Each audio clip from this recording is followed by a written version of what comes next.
stick it in, twist the knife to bone again, like the coldest winter winds. Well, I can't keep them out.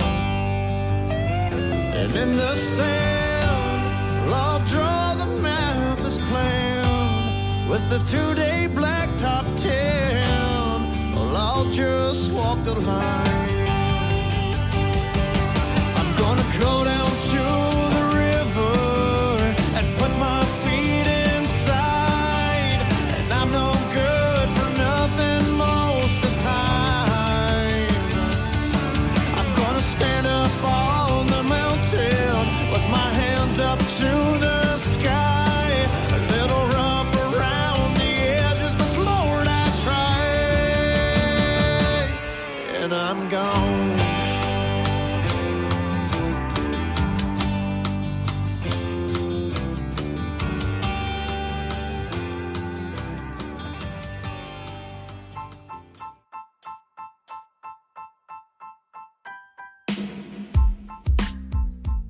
This is Now You're Seeing It, a podcast about hunting, fishing, and general woodsmanship told through stories, experiences, and a little bit of humor.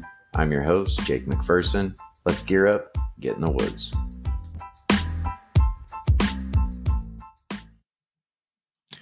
Welcome back to the podcast. This is your host, Jake McPherson. It has been, wow, what a weekend. What a weekend, what a season, what a journey up to this point. I haven't been hunting, but seriously hunting for the last 2 years and a few months. At the beginning of that journey, I decided to start with the recurve bow.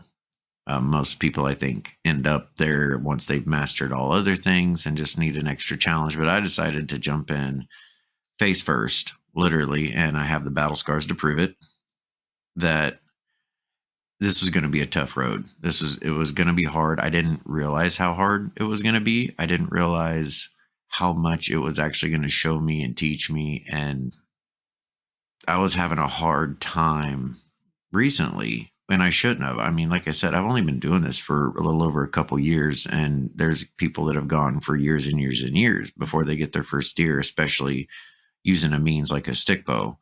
But I've learned so much about myself, more than nature. I mean, you have to learn about nature. You have to learn about systems and wind and thermals and moons, if you believe that way. And I learned so much in that aspect, but I've learned so much about myself. I've found so much challenge, really. And when you're out in the woods, you can try, and you guys have heard the last couple episodes. I've tried. I've definitely looked around to blame other people, but when it comes down to it, you can only look into yourself. And man, I tell you what, after doing that this weekend, regrouping, Saturday, I didn't see shit. Didn't see anything Saturday. I was excited after Friday evening, talk to you guys. Saturday, nothing at all.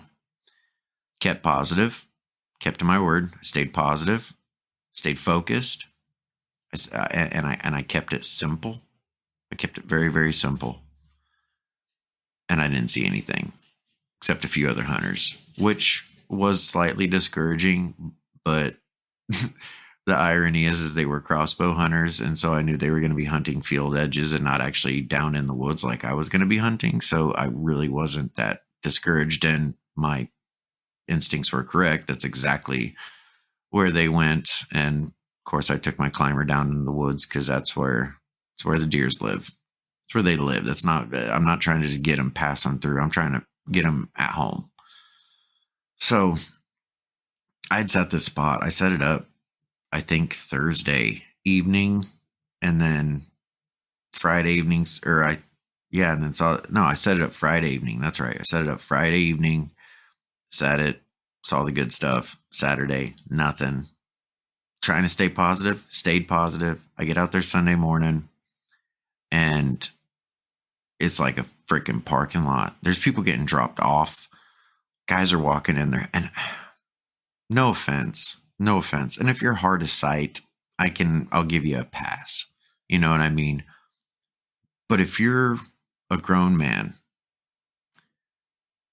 you should never use a freaking headlamp when you're walking through the woods or anywhere. Oh, you're going to make a lot more noise because you're going to run into stuff. Yeah, where you're going to look like a Ford truck driving through. They're not going to come by you either.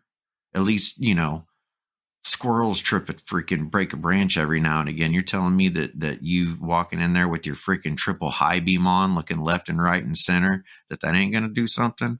Anyway, to digress, those guys went straight out to the field. They were all who kind of people, and that's where they went. And I was good with that. Also, again, sit down Sunday morning, fog's raising. It was about 6 o'clock in the morning, and I realized I didn't have my lighter. I was about to smoke a cigarette.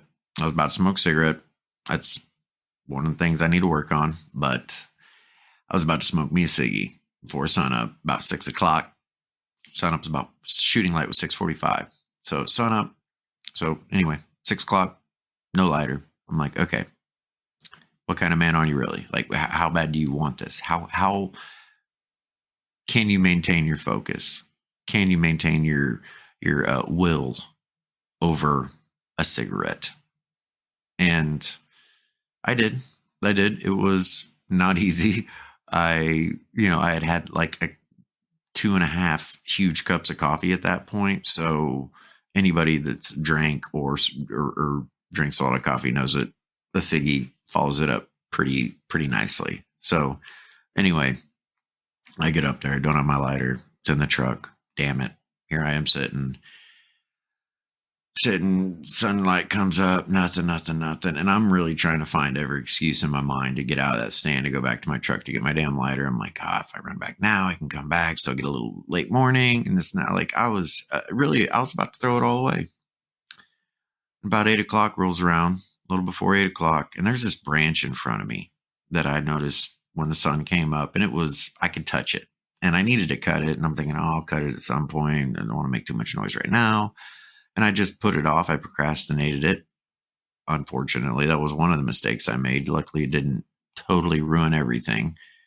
But there's the branch. I'm thinking about that branch. I'm thinking about going to get my ciggies. I'm just standing there. I got my bow just hanging off my climber. No arrow. Like, my arrow's laying down there, just flat out next to my stuff. And well, that's when the doe that I saw Friday night decides to pay me a return trip. And she comes walking 15 yards next to me down the main trail. I was just off the main trail, and she came walking down the main trail this time instead of through the woods right at me. She walked the trail, and about the time I see her, she snaps to and sees me. I mean, she gets down in the I'm gonna bail position. I freeze, let it pass. She flickers a tail, just keeps on walking like it is what it is. So she goes behind these couple trees. I get my bow up. I get an arrow knocked. She is about to get into the woods. At this point, she's about 17 to 20 yards away. And I give her the meh. And she looks totally the opposite direction. She looks left, and I'm to the right, basically. Fair enough. Perfect opportunity. I draw back, let it go, and my bow hits that freaking branch. Arrow shoots a foot high and left. Like, it goes a foot above her butt and a foot behind her. You know what I mean? Like, dead miss. And that branch is sitting there shaking. She snaps and looks at the branch. I hold still. She looks into the woods because where my arrow landed. And as she's looking in the woods, I'm sitting there just dejected, like, wow, I just blew it because, again, another mistake. I did this, I did that. And before I could even allow myself to finish thinking that, there was this voice that said, knock another one, dude. Knock another one. So I slapped another one on the string. She made this little bound because she knew something was there. She was a little skittish at that point. So she bounded about 2 yards, about another 5-10 feet. She just a little bound in between this other little set of trees. And had I seen the brush that was in between us, I didn't have my glasses, so it looked like clear. It looked like clear shot, but once hindsight, there was all kinds of vines and shit. I thread the needle. I let it go, thread the needle, hit the branch again. But this time, got her. A little far back, worried far back in my mind.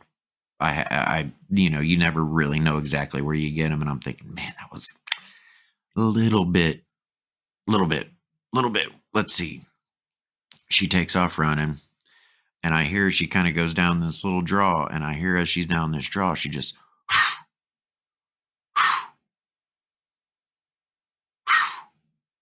and after that third one, I see this doe shooting around this pond further away, just taking off. And I'm like, oh shit, I did get her back. I got shot her.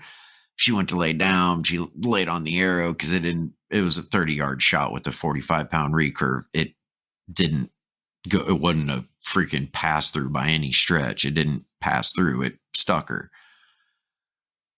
But I tell you what, it stuck her really damn good. I went back to the truck, called Jaron, called my brother, called the wife, called everybody. And as I'm sitting there waiting, just giving her time to make sure everything, if that was her that ran off, she is got shot. I don't know. So I sit there at about, 45 minutes later, I'm starting to get itching. I'm like, man, I think I'm going to at least walk back to where my climber was and start just kind of assessing the scenery a little bit and start deciding, which way how I want to attack this, how I want to grid this little piece of the jungle out, so to speak. And I'm thinking, man, I'm starting to get a little warm. The daylight came up. I'm super bundled up because in the morning, I was out there. I think it was around 20 when I got out there, 18, 20 degrees. But, I was bundled up. I was nice and toasty, but I'm like, man, I walked back with my climber, all that. I got this adrenaline pump and I'm stoked. So I'm like, man, I'm going to shed some layers and throw on this lighter layer that I got in the truck. And I go to open the truck that I've already put my climber in, mind you. I've already unlocked the truck, put my climber in it. Apparently I locked the truck back and I locked my keys in it. So now I'm sitting there with my damn truck locked, keys in the truck. I got a deer in the woods. I'm just, it couldn't have made any more. I couldn't help but laugh. I wasn't even mad about it. It wasn't even hardly stressful. It was just like, God, of course. And I got this little system I got, so to speak, that I can get in the truck fairly easy. Fairly easy. It still took me 45 minutes, but it's doable without breaking windows. I got a little mechanism. It works. But like I said, it requires a little finagling and fine touch. And we got her hammered away. So that's good. That's good. Get in the truck. Finally, by this point, it's been an hour and a half. So I'm like, I'm going. I need to start looking. I need to start seeing what's up.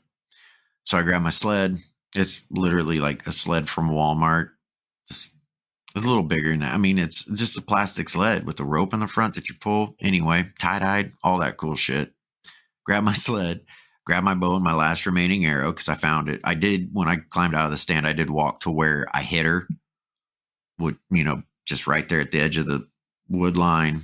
It's hard to describe. I was in wood. She ran through. And then she hit this gap, and then she was in this other set of woods. It's hard. Yeah. But regardless, found the arrow. So I had my last remaining arrow and decided to, here we go. So I cruise out and I'm evaluating, figuring out this is the first time I've ever really got to trail something. And walk in, doing the best mental path that I believe she took, reading the you could see a little bit of disturbance in the ground in spots for like where I believed I shot her. There was like rustled leaves. So you could just tell from where leaves have been rested in the forest to where they've been rustled or disturbed, especially by something running. You can tell if it was something digging usually versus something shitting and getting. A lot of time just by the patterning of it. But anyway, I got to walking in, maybe 20 yards in, found some blood spots. I'm excited. All right, blood, that's good. Can't assuming they are still, because it was just very tiny drops. So I walk up, keep going, about another 10 yards. And now I got some big drops, some big silver dollar and a little bit bigger, big old dots on these leaves. And I, upon closer inspection, pick up one of the leaves and it's just covered in bubbles. So I know I lunged her. And now I'm getting excited. Now I'm getting really freaking excited. And so I take just, a few more steps kind of down into this little draw area, kind of where it sounded like she went. I'm just seeing blood. And at this point, I think she dropped my arrow somewhere in this area. I never found it, but I'm assuming she didn't have it in her when I found her. I'm assuming she dropped it there because then, it was a faucet. It was heavy, heavy, heavy kill sign. And then she parked up against a tree, and apparently that last breath was right up against this tree because she left a freaking 20-inch blood spatter on the side of this tree. I thought somebody had spray painted this dang tree. I'm like, God dang, that can't, it was surreal in my mind that the scenery that I saw. And I was like, wow, dang, and I'm looking up kind of where I saw that deer run around that pond, kind of looking up in it. I'm like, man, she couldn't have gone that far. If this is like done stuff. And as I'm doing that, I kind of just look back at that tree and I look down to the left, to the right of that tree about 15 feet. And I see a whitetail on the ground. And man, I can't explain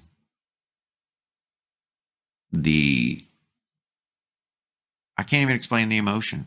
I can't explain when I saw her there and I approached and I went to my knees and I thanked her. I thanked the woods. I thanked the ground. I'm pretty sure I kissed the ground. I know I put my face on the ground. I don't know if I kissed it. I might have kissed the ground. What that means for me, what this means for me, what this has done,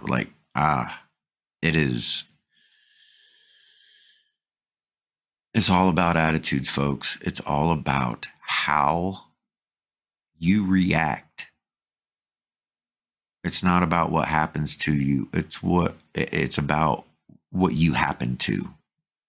And if you don't happen, ain't nothing gonna happen. And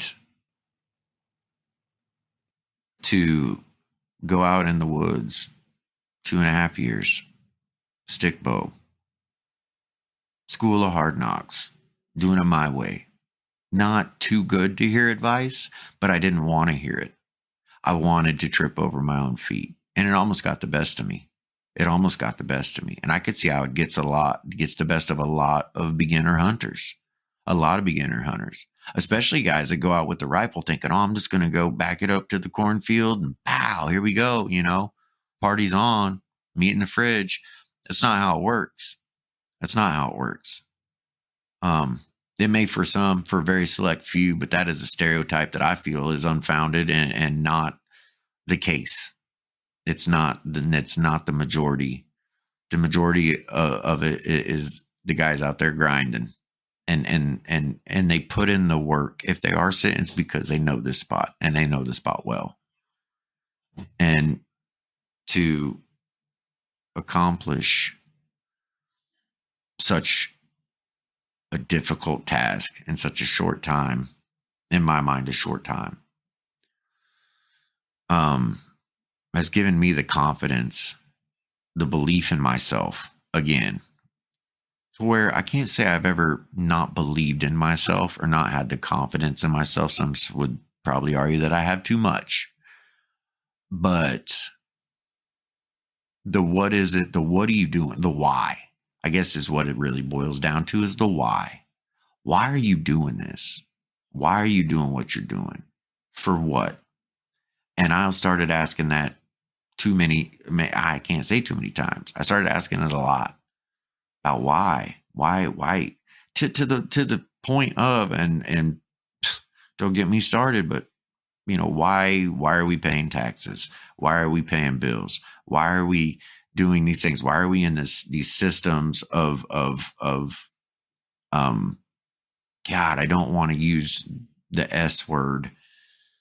We are trapped. We are forced to be in a system, and we're tricked by this. Don't get me started. I'm sorry. You start asking why, and real quickly, you start realizing you only got so many of these days left, so many of these years left, so many of these moments left in your life, so many weekends. You only have so many Christmases left. I've had 41 Christmases. If I have 41 more, that would be an absolute blessing. But I'm going to be real. This hot rod's been floored a few times. So, I mean, if I get 40 more, bless it. But I know just how fast these 40 went, that the 40 I got left to why, what am I doing, and why am I doing it? And what's the real point here? Well, the point is here, it's not to buy a house and a car and to buy and to have. It's to do, and it's to be. And once I think more of us focus on being and doing and not so much on having, man, I think this ship's got hope. The ship's got hope. And I see it out there, and I hear it out there. There's things in the world happening right now that I can see, and it gives me a lot of encouragement. It gives me a lot of hope, honestly, a lot of hope. Yeah, and this getting this accomplishment, and the journey is just beginning, folks. The journey is just started. This was chapter 1. Chapter 1, right here. We're going to close the book right now on chapter 1 of this story. We're going to say, stay positive, stay hopeful, stay focused, and forever and always, I will see you in the woods. Stick it in, twist the knife to bone again, like the coldest winter winds. Well, I can't keep them out. And in the sand, well, I'll draw the map as planned, with the 2-day blacktop town. Well, I'll just walk the line. I'm gonna go down